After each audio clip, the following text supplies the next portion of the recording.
Merhaba sevgili Business Channel Türk izleyicileri. Mahir Mehmetoğlu ile Endüstri 4.0 ve KOBİ'ler programında hayatın içindeki hayalleri, teknolojiyi, insanları ve uluslararası ticareti konuşuyor olacağız. Bu hafta konuğumuz Güney Afrika'dan Into SA CEO'su Bay Ralph Ertner. Dear Ralph, welcome. Thank you very much, to our Maria. program and welcome to Turkey. I really thank you for your travel to join the program. First, we would like to learn about who is Ralph Ertner. Ralph Ertner is the person sitting right in front of you and the CEO of Into SA. I'm born German and arrived in South Africa more than 25 years ago, where I found the need of helping companies and businessmen in order to cut the red tape in order to conduct business. By today, Into SA is a public company and I'm the founder and CEO of Into SA. And we're assisting companies around the world in establishing themselves and their subsidiaries in sub-Saharan Africa, as well as assisting them with their market entry. And the main part is with the practical circumstances in order to conduct business, which is, to just, mention a few, especially immigration issues, licensing and tax issues, but also proper market research in order to understand what the different markets in sub-Saharan Africa have to offer or not to offer. Very well. Ralph, I know that you have been in Turkey almost 30 years ago, right? Yes. What changes do you see? I recognize nothing anymore. Yeah. Everything has changed. Yeah. Very good. Would you please also give us some more information about Into SA?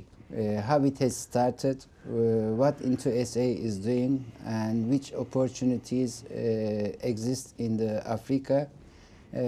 We are basically targeting to make Africa box opened for the Turkish community and business world. Yeah. My year Into SA started as a small law firm with mainly taking care of legal aspects. That was at that time only in South Africa, and it started all in Cape Town. And from that part onwards, when we were just assisting with company structures and company incorporations, the need arose at that time, to branch out and add more things. The immigration regulations became more complicated, so we added immigration assistance for business and work permits, but also for private people, for retired people, and for children, for their study visas, to understand how a foreigner can obtain these permits. Then a few years later, after our incorporation, the Black Economic Empowerment started in South Africa, which is a post-apartheid policy in order to assist the previously disadvantaged communities now to take part in business. But also white-owned or foreign-owned businesses had to comply with these policies, very difficult to understand, so we started assisting there as well. Now, with a few crises that South Africa had to undergo, water, electricity, I'm not mentioning any political crisis here, it was necessary then to further grow, but out of the legal field. That is where we added what we call today our still legal but corporate advisory field, where we look from a more holistic angle in all aspects of conducting a business. Yes, that is still your legal part and your work visas and your licenses and your tax registration, but it is also the climate in which you conduct your business, how you behave, what you know from back home, what is familiar and what is not so familiar, what to expect. A lot of companies, especially from Europe, but also from the Americas, had already a little bit of experience with, for example, Asia, and learned how quickly you can burn bridges by not behaving properly. And just because Africa being the dark continent doesn't mean, it's easy. It's not like you're coming with a box of plastic pearls and, the world's your oyster and everything is yours. So you have to learn to respect the different types of mentality and the different way of initiating and seeing business through. But if you look at the map, South Africa is a large country, it's huge. We have got 12, 11 official languages, and we have got equally so many different cultures there. So that even within one country, you have to think: well, are you in Cape Town? Are you dealing with the Xhosa?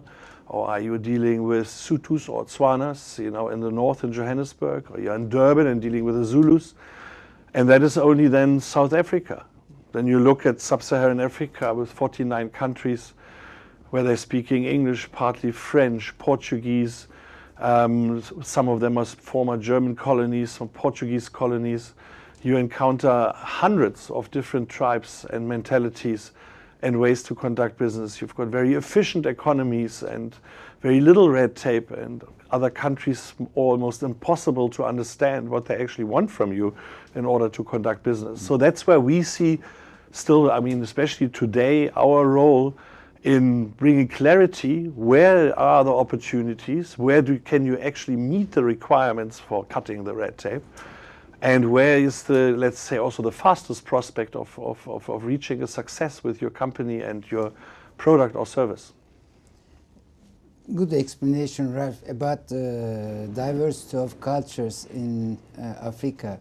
This also brings lots of opportunities, as you explained. I would like to basically ask you about also what is the impact of huge technology change in Africa. How do you see the technology is impacting? What challenges Africa is having to deal with the technology? We are getting the Internet of Things, Industry 4 revolution. Yeah. So in that sense, how do you observe the opportunities in Africa and impacts in Africa? Well, yeah, when we're talking Africa, people always think the dark continent and what do they know about the Internet. I think the Internet and the technology that's behind this is the main reason why Africa is accessible at all these days. And not only that, I think the revolution came with the smartphone technology and the ability of having via your phone connectivity and communication.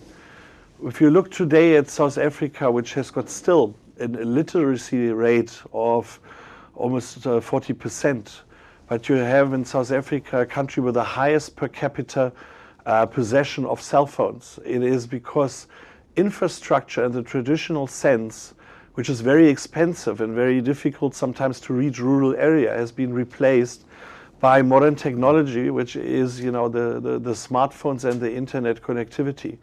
Today you see even in townships the residents purchasing their electricity, their airtime, with their cell phones. They're trading goods and transferring money through a system called M-Pesa, which is, you don't even need to know the bank account of the person you're dealing with. You just look at your smartphones, you transfer the money. Somebody is in need 3,000 kilometers away and standing in a tiny little town and needs 3,000 rand urgently. You are now able to send money to the closest ATM, even though this person doesn't even have a plastic card. And if there's no ATM, you can actually send it to a cashier in a specific supermarket. It is like, like Uber revolutionized the transport, this M-Pesa and the technology behind it has actually revolutionized, the way people communicate.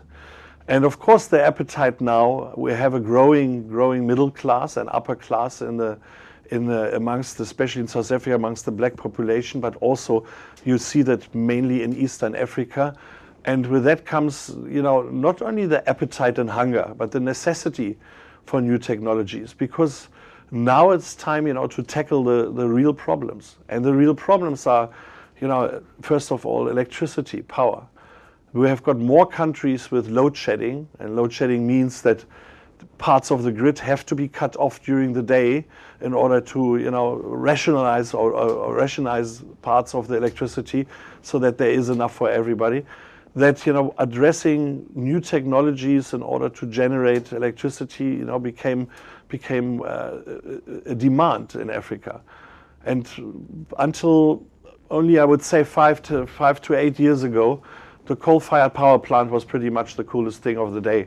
But we all know, especially from the from the European and Middle Eastern Asian perspective, it's not sustainable. These fossil materials will run out eventually, and we can't plead ignorance in Africa and say, hey, we still have enough, because even our commodity supplies will run out at some stage. So the new generation renewable energies, energy generated from PV, photovoltaic, from concentrated solar farms, looking at windcraft, we're looking even at biomass and bioplants, and dams that generate electricity through hydro plants, became a technology that was needed and is still needed. But South Africa and Africa had nothing to offer. No experience, no resources, no knowledge, no skills. So this is where the look goes out. The look goes first to us, is that, where do we go? Where do we source? Which countries do we look? So concentrated solar power, for example, Spain, one of the technology leaders. But for each technology, we're looking around and finding, interesting companies all over the world. We had already Turkish companies coming to South Africa, helping as suppliers in the concentrated solar plant building business, because the Turkish companies worked together with the Spanish in the past in Europe on these projects. So it's not completely unknown, and also one of the reasons why I'm here, to show what it is. But it is not only electricity, because electricity is always easy to understand. But the biggest problem that Africa is facing, and we're all saying now these days, water will be the new oil and will be the new gold, because the water shortages become a serious problem. Not just because the precipitation patterns worldwide change. I mean, blame El Nino or El Niña for it, whatever. The result is there's no water. So, there's not enough rain, or rain shifts to areas where you don't need it or never had it. And building dams is one thing, but everything that goes with it. Desalination, water management, sewerage plants. Here come especially the knowledge from big cities like Istanbul into play. Cities with 10 million people face exactly those problems. A rare commodity needs to be preserved, cleaned, reintroduced. That was never a task for Africa. Water water is there. Water is in the sea, and water is in the dam, and water comes out of our tap. Just the moment there's no water coming, people ask you, so what happened? And here, new technologies are important in order to help preserve water, but also to keep it in the circle. And when we're talking water, we're also looking at the agricultural sector. I mean, mentally, agriculture goes hand in hand with water supplies. But here's also, if you don't have enough, what do we quit? Or do we become more effective? Do we put fertilizers on that reduces water intake? Are we looking at hydroponic, installations which, lives on drips of water, new irrigation systems? The technology is out there as endless, but it's not in Africa yet. And this is where we, as Into SA, are going fishing. We're virtually going fishing, like we're here with you today and tomorrow when we're holding the presentation for the Turkish companies, in order to find out, guys, what do you have to offer? What do you know? So knowing is very important to achieving something, right? And what we remember that the first heart transplantation was made in Cape Town. So that shows a great advanced education capabilities sits with Africa. In terms of today, when it comes to skill development and education, how do you assess the opportunities for Africa today? It's very good to think back about Christian Barnard, and it was such a long time ago where South Africa was the benchmark for heart transplants. And I had the opportunity to meet his young assistants at that time. Dr. Kurt Wildeshaus later on became our client, and we talked about the experience in this time. And he said that after 20,000 heart transplantations he did in the world, he comes now back to South Africa because he feels, he needs to share and he needs to teach. And I tell you, it was one of the most dismal experiences with the authorities to find out that they actually, did everything in their way to prevent him from transferring his skills. They honestly expected him The assistant of Christian Barnard with 20,000 heart operations, they said he must go back to university for 4 years that he gets a degree that is acceptable for the South African government.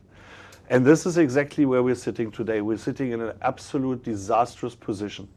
What does new technology need if you don't have anybody who can operate it? And this is what our companies find out when they're coming, and that is one of the biggest issues we have to address. It doesn't help if they're coming and building up a new factory. They're coming and thinking they can put an ad in the paper or phone a recruitment agencies, and tomorrow they have got 50 workers, you know, at the belt, and 12 at operating the machines, and we need 6 engineers, and we need 2 mathematicians, and you know.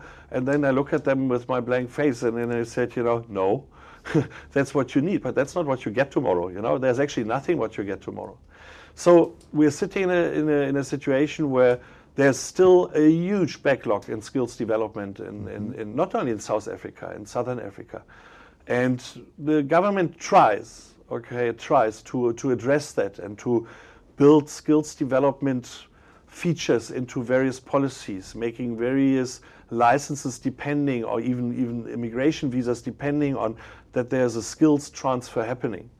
But the world has moved on. The technology has been, over the last 40 years, the advancement from the, let's say, the industrial age is humongous. I must tell you a story with a company that from Slovakia that we're looking after. And they are specialists in refractory technology, which involves refractory bricklaying, building coke plants, for, you know, with walls that have to withstand immense heat. So it's a very, very specialized and long education that goes into that. There was an order from the government that there needed to be 2 coke plants to be built in South Africa. This company tendered, you know, successfully, and wanted about to start. And now, of course, they needed to bring the skills in, because, you know, refractory technology is something that's not even taught in South Africa yet. So there is nobody. There's absolutely zero, nada, nix. And then Slovakia has to go through the embassy in Vienna because they're responsible, and they rejected the applications. And we inquired and said, what do you mean you reject the applications for a work permit? And it said, you know, first of all, you know, bricklaying is not a skill. It's so easy. We've got lots of bricklayers.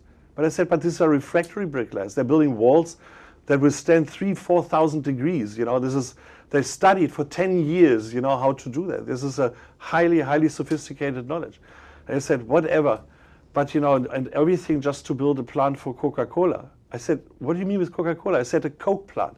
That's a derivative of oil. That is a highly combustible and strong, you know, fuel. You know, this is the South African embassy in Vienna, with absolutely not even their knowledge to comprehend what skills are needed.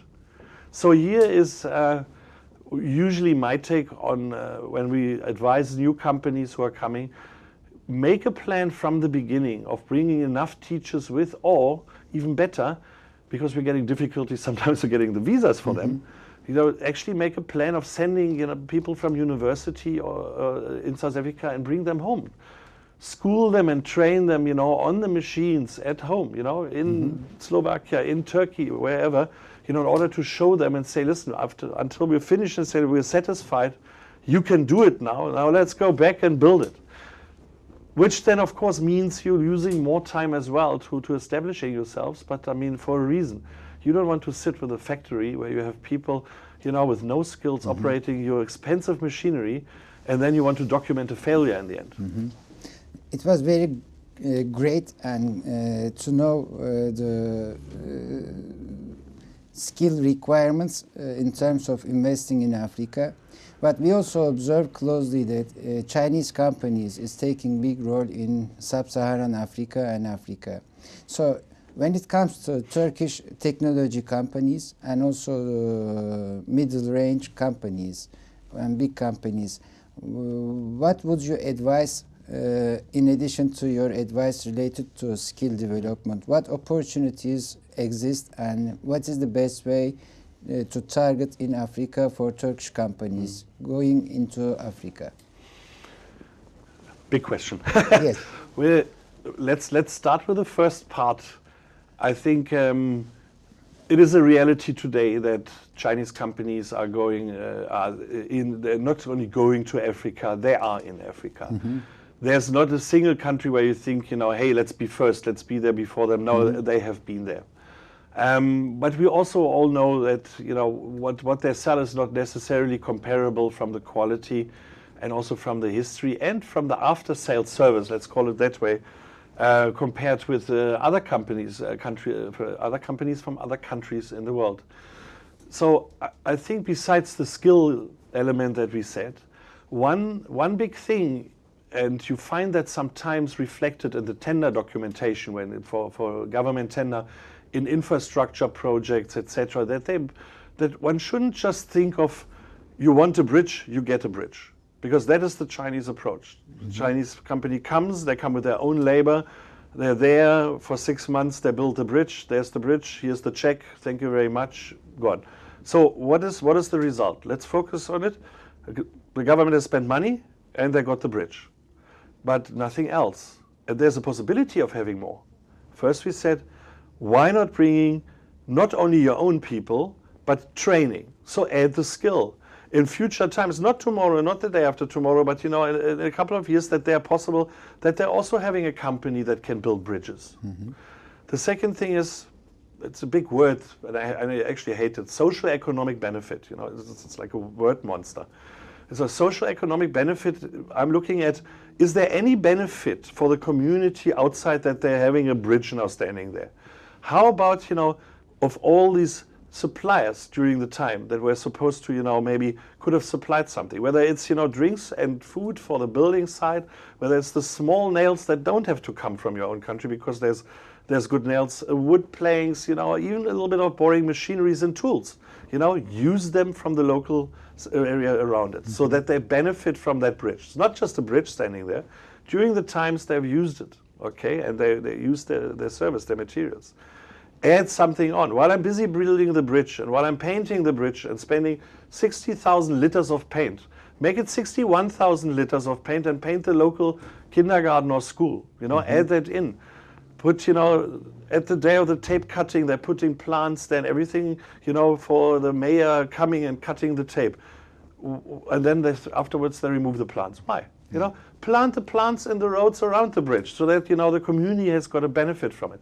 So if you include these things deliberately today in your tender documentation, it actually rules over the price. You might not be the cheapest bidder, but by having these things in there, you might actually win the bid. And that is not only for South Africa, that is for all over Africa. The countries are tired of this, let's say, low-cost behavior. Come, eat, go. And, nothing sustainable afterwards. I believe this is a very great opportunity for all of us to really understand the insights of Africa, because you are giving very important information. You are basically telling us that if we want to be in Africa, we need to be moving as local, taking a local character, and also we need to be taking responsibility about society and public services. Correct. In that terms, how Into SA can support a Turkish company? Well, in a variety of aspects. First of all, we're always curious to know where the special knowledge and the special technologies lie, in which fields, what is on offer in Turkey.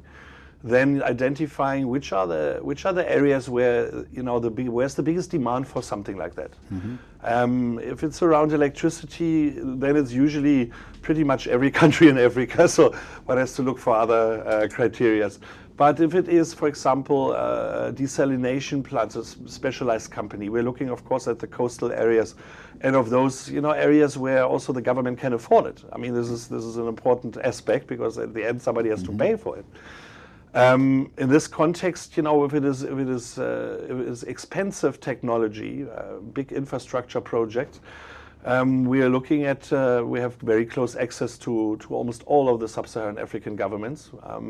They like us because they're giving us usually wish lists of, say, listen, for our budget the next year, we want to finance this road system, this traffic system, that railway system. We want to build electricity, 3 dams, and 6 hospitals, and we need fertilizer plants for our state farming. Okay, so we are going with these wish lists, basically shopping, and saying, okay, who has got which technology?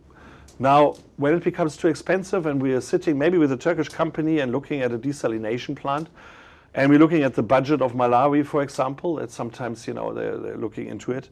Then we're seeing, okay, they have got $50 million, in the budget, but your company wants $100 million, so there's a problem. So then we're coming and starting to broker public-private partnerships. We're looking at the strengths of the company, and we're looking at the reliability of the government, and then using a desalination plant or the bridge as an example, then trying to find a way where maybe the Turkish company will build the plant, but it will sell for each liter that is desalinated over the next 25 years. They're getting X amount guaranteed by the government, which makes it a nice investment for them. And on the strength of this investment, they're able to raise finance to maybe build 2 more power plants or desalination plants somewhere else. So private-public partnerships is one of the key elements. One cannot be an enemy of it and going into Africa, because dealing with the government at some stage, they have limited budgets.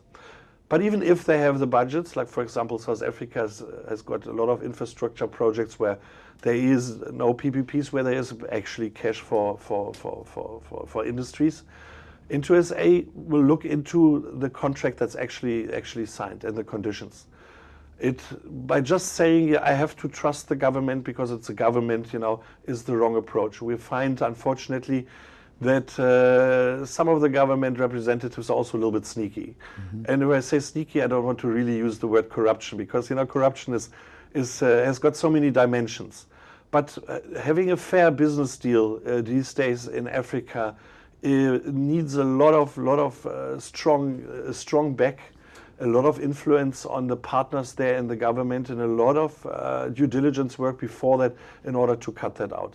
It is easy to go and to say, listen, I pay you under the table $50,000 if you give me this contract. That has been, unfortunately, the rule for such a long time.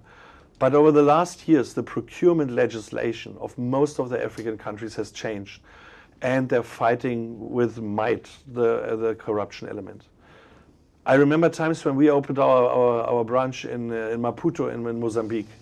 And that was still when Chisano was president. The corruption atmosphere was so big that even when we sat in a meeting with a Center for Investment Promotions, and we were discussing a big development, a hotel development in Matola outside Maputo, and I went outside, I think I went to the toilet, I had a smoke or whatever. When I came back, the guy from the government was gone, and my colleagues were sitting there all with blank faces. And I said, what happened?